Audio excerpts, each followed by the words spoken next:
जैसे संगठन का बल है, स्नेह का बल भी है, एक दो को सहयोग देने का बल भी है। अभी सिर्फ एक बल चाहिए, जिसकी कमी होने के कारण माया की प्रवेशता हो जाती है, और वो है सहनशीलता का बल। अगर सहनशीलता का बल हो तो माया कभी वार नहीं कर सकती। तो यह चारों बल चाहिए। भाई साहब, 3 बल तो परमात्मा ने कहा कि है, लेकिन सच में ये हर एक व्यक्ति की प्रॉब्लम है कि सहन नहीं कर सकता। क्योंकि जहाँ पर संगठन होते हैं वहाँ पर बातें भी होती हैं। जी।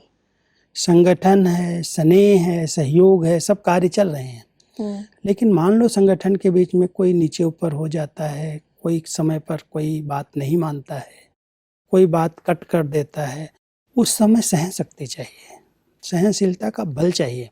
नहीं तो टकराव हो जाएगा, मन मुटाव हो जाएगा, हम आपस में बात नहीं करेंगे, दूरी बढ़ जाएगी।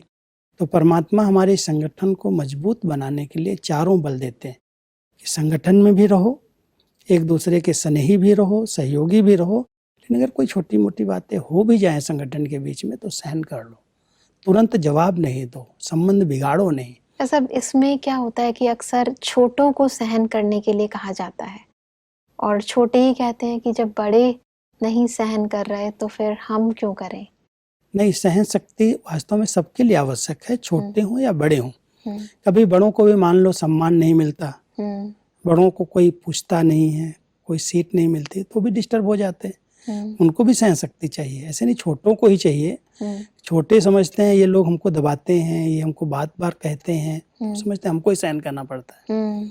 लेकिन जितना बड़ों को मैं समझता हूँ सहन करना पड़ता है, उतना छोटों को नहीं करना पड़ता। घर में भी ऐसा होता है कि पेरेंट्स को यदि किसी कारण से परेशान होते हैं तो वो कुछ ना कुछ कहकर अपना गुस्सा बच्चों पर ही निकालते हैं। लेकिन वो अपने कल्याण के लिए कहते हैं, इसलिए बड़ों को जो कह रहे हैं उस समय स्वीकार करना चाहिए बड़ों की बात को। अगर वो स्वीकार करेगा तो सहन कर सकता है। वो समझता है मेरे को ही ऐसा क्यों कहा जाता है, बार बार मुझे ही टोका जाता है, मैं छोटा हूँ इसलिए कहा जाता है। ऐसा नहीं है, उसमें मेरा कल्याण है। माता पिता या बड़े जो हैं वो कभी भी बच्चे का कल्याण नहीं चाहते। तो बहुत ऊंची नज़र से कि ये जो निमित्त आत्माएं हैं, जो बड़े हैं, हमें कह रहे हैं, उसे मुझे स्वीकार करना है। उसमें मुझे भले सहन करना पड़ेगा, लेकिन उसमें मेरा कल्याण है। सब सहन शक्ति की भी सभी कहते हैं कि एक लिमिट है, उसके बाद फिर वो सहन नहीं किया जाता। परमात्मा एक बात और कहते हैं, बच्चे तुम किसके लिए सहन कर रहे हो?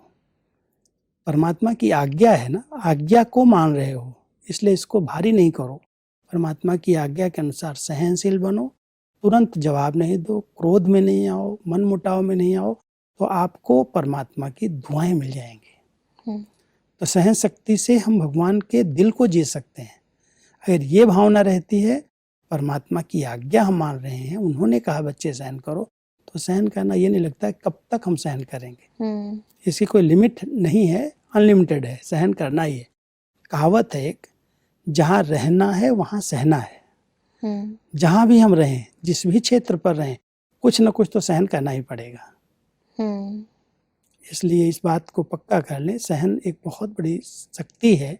सहन शक्ति कहते हैं, सहनशीलता कहते हैं, और ये जहाँ पर है वहाँ का संगठन बहुत मजबूत रहता है।